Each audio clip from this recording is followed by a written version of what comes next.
ቅዱስ ላሊበላ ወር በገባ በ12 ታስቦ የሚውለው ቅድስናን ከንግስና ጋር ንግስናን ከቅድስና ጋር አስተባብሮ የያዘው ቅዱስ ላሊበላ ያደረገው ተአምር ይህ ነው።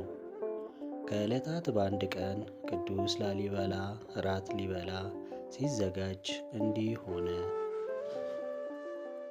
3 ሰዎች በቤተ መንግሥቱ አዳራሽ አቅራቢያ እርሱ ወደ ተቀመጠበት መጡ።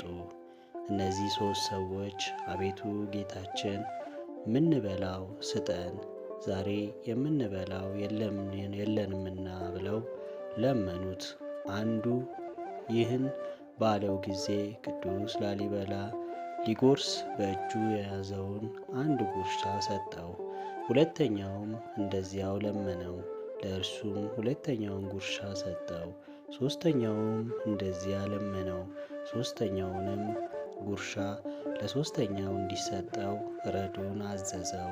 ቅዱስ ላሊበላ ሲመገብ ያለ 3 ጉርሻዎች አይበላም ነበር።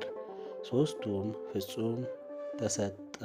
ረዱ የቅዱስ ላሊበላን ምግብ እንዳለቀ ባየ ጊዜ የእንጀራውን ጠርዝ ወስዶ በጎመን ለውሶ እንዲበላ ሰጠው።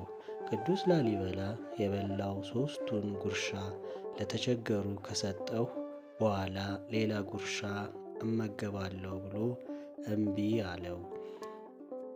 ይህን የሰጠኸኝንማ ከበላሁ ስለሰጠሁት ፋንታ ሌላውን ብበላ እንዳልሰጠሁ መሆኔ ነው ብሎ ይህን ተናግሮ ቅዱስ ላሊበላ ጾሙን አደረ።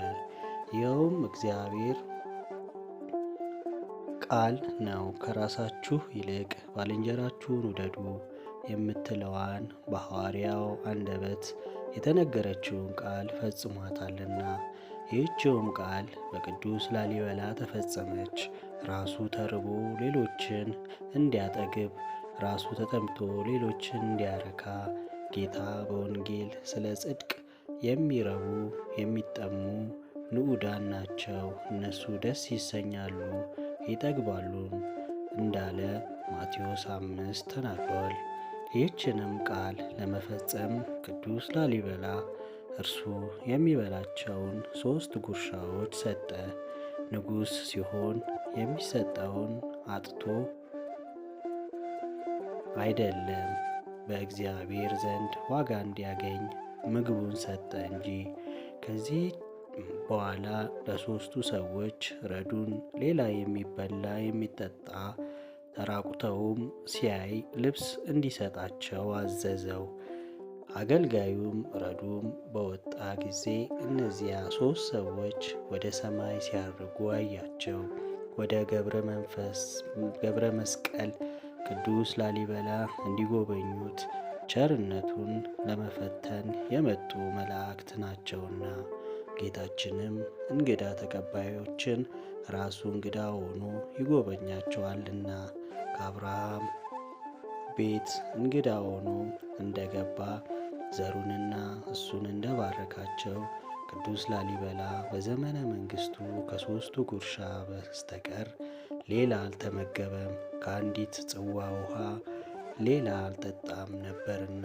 ጸሎት ልመናው ተራዳይነቱ በዚህ በቅዱስና በንጉሥ ላሊበላ በጸሎቱ ለምታምኑ ይሁን። ቃለ ሕይወት ያሰማልን።